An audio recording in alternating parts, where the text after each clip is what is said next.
ঋষিবর, ছাড়ো ছাড়ো, আমাদের কথা নাই বা মনে রাখলো।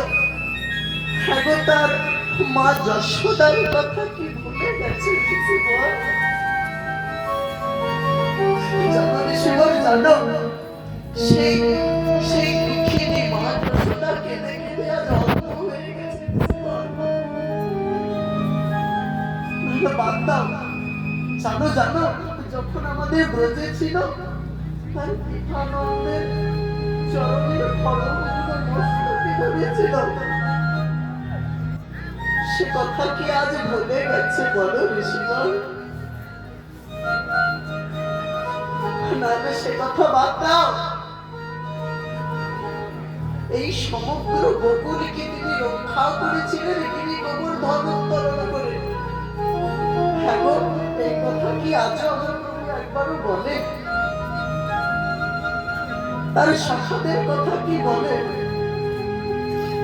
আজ নারদ ঋষি সেই ব্রজের মাটিতে দাঁড়িয়ে দাঁড়িয়ে কাঁদছে।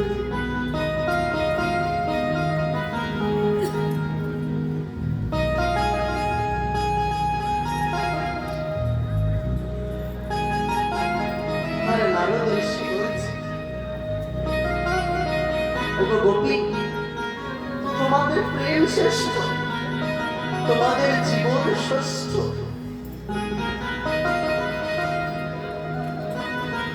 আমি আগত হুঙ্কার করে বলছি গোপীগণ, যদি এই গোপী প্রেমে কেউ ভাবাপন্ন হয়ে যদি কেউ তোমায় ভজনা করে, যদি কেউ তারে ভজনা করে, এই গোপী প্রেম একমাত্র শ্রেষ্ঠ প্রেম। মহামুনি বেদব্যাস পর্যন্ত লিখে গেছে গো, যদি কেউ গোপীদের মতো ভালোবাসো, এই ভালোবাসা জানবে শ্রেষ্ঠ ভালোবাসা। তাদের ভালোবাসায় কিছু চাওয়া পাওয়া ছিল না মা, জানো জানো, তারা কেবল কৃষ্ণ সুখেই সুখী ছিল না, কৃষ্ণ সুখেই সুখী ছিল এবং কৃষ্ণ দুঃখে দুঃখী ছিল।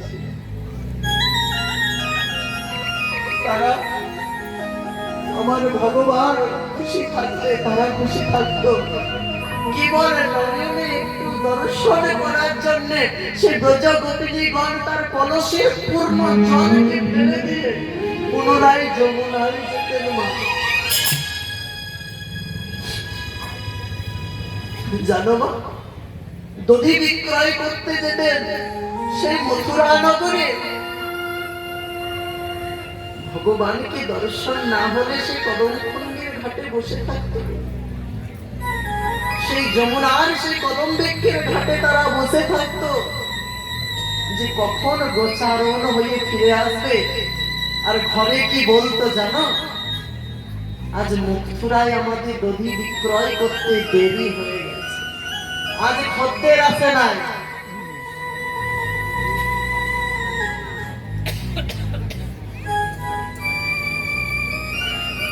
এই প্রকার ছিলেন গোপীদের প্রেম, তারা প্রকাশ করতেন না বাবা।